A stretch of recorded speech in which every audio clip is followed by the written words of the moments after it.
and welcome back to Wounded on Sixes. Today we're going to be reviewing my RTT Store Championship results, go over some of the list changes that I made prior to the event, and how some of the games went at my local event. So if you watched the last video, you'll know I took the Tau Retaliation Cadre to this local store championship. It was an 18-person event, so we had a really good turnout, and I had a lot of fun. So if you watched the last video, I encourage you to go back and look, but there were a couple of changes that I made here, so I'm going to go over those changes real quick. So in the last, the biggest changes between this list and the last one was I had a Pathfinder team and 2 Riptides in here, and you'll notice both the Pathfinders and the Riptides are missing. So I replaced one of the Riptides essentially straight up for a broadside team of 2 broadsides. Another one I replaced with a Ghost Keel, which saved me a couple of points. And then with also getting rid of the Pathfinder team, I was able to afford both a strike team and a crew carnivore squad. So a couple of reasons for the changes. One, I just really like the way that the Ghost Keel operated in Retaliation Cadre, seeing how it cannot be targeted outside of 12, and it's just so good at 12. It's a great screener, it's a great distraction piece. It can do a lot of actions because there's whole turns where it won't be bothered because it can't be shot at. It's just very, very good. Its weapons also pretty comparable to what many would say the Ion Accelerator being the best gun on the Riptide. So I felt very comfortable swapping them out. I also wanted to bring a little more anti-tank. I know I had the 2 tanks and the Sunforge, but I kind of felt like I needed a little bit more, especially against those kinds of really big 4-up invul kinds of things that I thought I might see at the event. So I really wanted to have more than just a 1 shot from the hammerhead, so I went with the 2 heavy rail rifles on the broadsides. As for the infantry that I switched up, while I really like the Pathfinders and I love that they can spot for 2 units, I didn't really need them to be an infiltrating piece, and for 90 points, they didn't really feel great as a screening piece either. It just seemed like too many points to just throw away. And they also weren't battle line. So I kind of went with the fire team because it would give me a battle line unit and they can still guide. And then the crew carnivores kind of acted like a meat shield / screening unit for me, which was really good. And it turned out they did some work in the tournament. So those were the changes that I made to the list. And the event went pretty well. So I went 2-1 and ended up in 3rd place out of 18. So pretty happy with those results. I really can't complain. My first round matchup was against Blood Angels. Not a very easy matchup for Tau. I also went 2nd in the matchup, which made it way harder. I ended up going 2nd in all of my games yesterday. I lost every dice roll to go first. But against Blood Angels, I really wanted to go first because I wanted to try to kind of set up in my fire lanes and put some damage into them. Because what I came to learn is while Blood Angels are very powerful and very fast, they're really just squishy Marines. And I was able to kind of wipe them up when I could. It's just that they were always on top of me.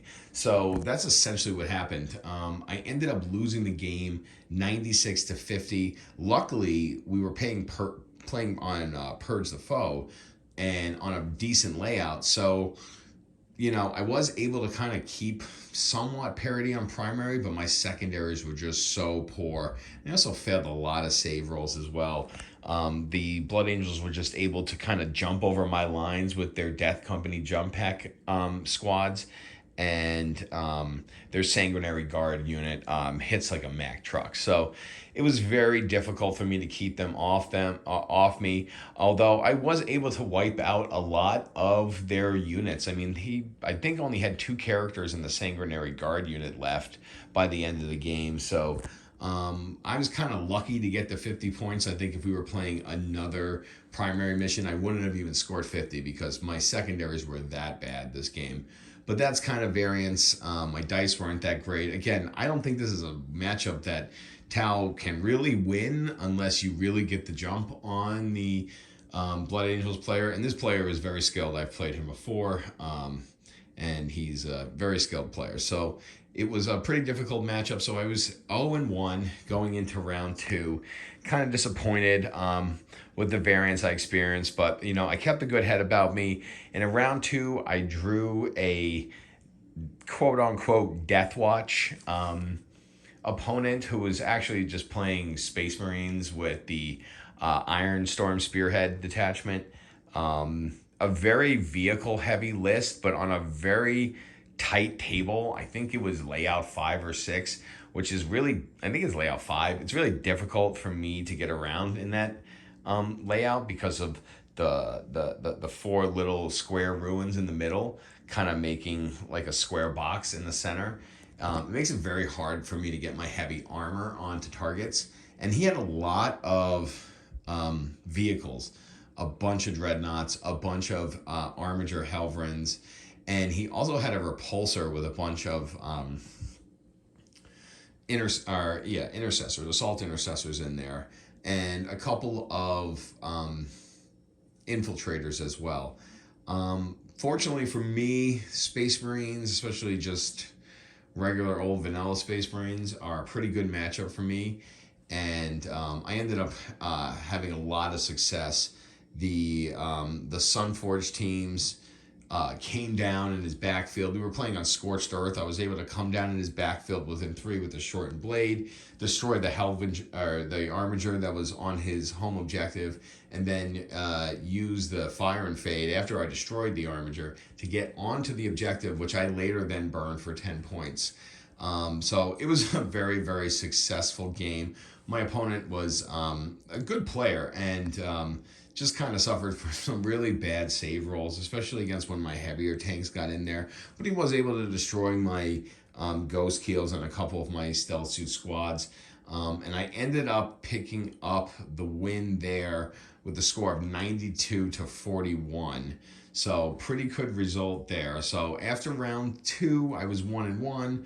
I was feeling good, and my next opponent was actually my Wounded on Sixes teammate, Alex, who was bringing his Black Templar. He was also 1-1. And this is a matchup I'm very familiar with, as I've played it many times in our practice games. And it's a matchup that I'm definitely favored in.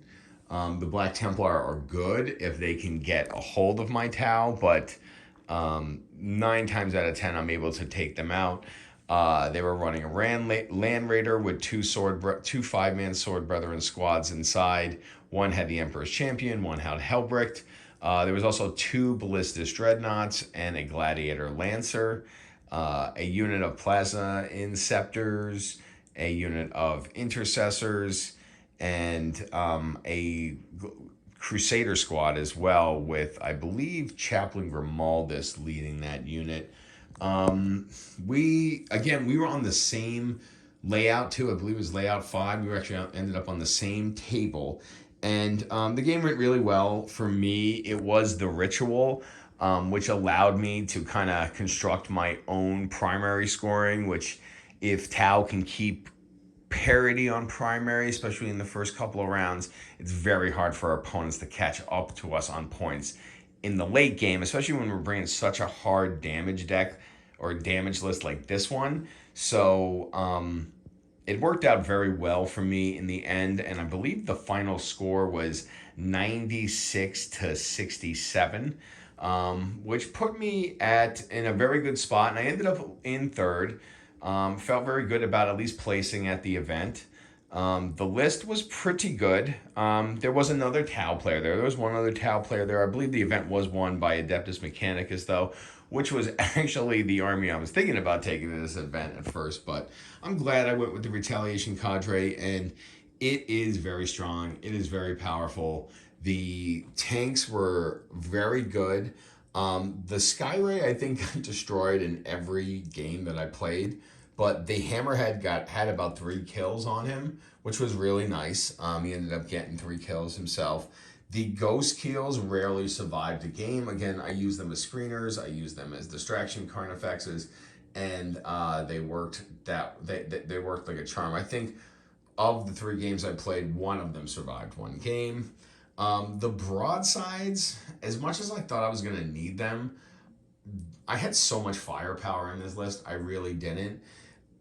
This probably would have been better served as, I don't know, possibly even like Crutox Rampagers or something to get in my opponent's face early, other than the Carnivores, which are just, if they do their job for a turn, you're lucky. Probably also some Vespid. I think that if I had to do it over again, I might bring a unit of Crutox Riders and some Vespid, or maybe, you know, a unit of 6 Crutox Riders, just something to kind of get up in my opponent's face and block them out, so that I can really reset the tempo should I be going second, because I went second every game. The Crisis Suits were fantastic. The Sunforge were probably the best, followed by the Missile Knives. The Plasma were okay, and so were the Star Sights. However, they didn't really do much outside of, I would say, game 3. They killed a big unit of Crusaders. In game 2, I actually brought them down behind my Sunforge so that they could guide my Sunforge into the Armiger to make sure that we were going to get it dead and then get on that objective to burn it the next turn. The Stealth Suits, fantastic as always, providing those rerolls. The Fire Team did okay. It wasn't great. It was good in the first match against Blood Angels. Like, they were able to hold the point almost they hold my home objective for 4 points almost the entire game, which was fantastic. So in that respect, they definitely helped in that first game, but in the subsequent games, especially because my backfield wasn't pressured at all in those last 2 games, they didn't really come into effect too much. And the Carnivores, I think in game 3, they held the center objective through 2 turns because my opponent wasn't able to kill them in melee. Other than that, they got wiped out by the Blood Angels pretty quick, and they didn't really mean much in the second game against the Iron Storm Spearhead. So all in all, they're okay. I think if I would have been able to go first one time and been able to scout and then move in advance and really use them to move block, they would have been way better, but I just never won the roll-off for first turn, so it was very difficult. But all in all, very exciting. Really happy with the way I performed. The list went well, and those are just a couple of changes. So yeah, like I said, 3rd place out of 18. I'll definitely take that. This is my 2nd placing in an RTT this year. I got 2nd back in March, and now I got 3rd in this one. Again, a little bit larger field, a little bit stronger competition, so I'm happy that I got the points and wins that I did. So yeah, just tell me what you think about the list, and go ahead and like and subscribe, because we're going to have more videos coming out. We're going to have more gameplay coming out. There will definitely be more Tau. There's going to be more Death Guard coming out. There's going to be more Adeptus Mechanicus. There may even be some more Ultramarines coming down the pipe. We don't know. But this has been Wounded on Sixes, signing out.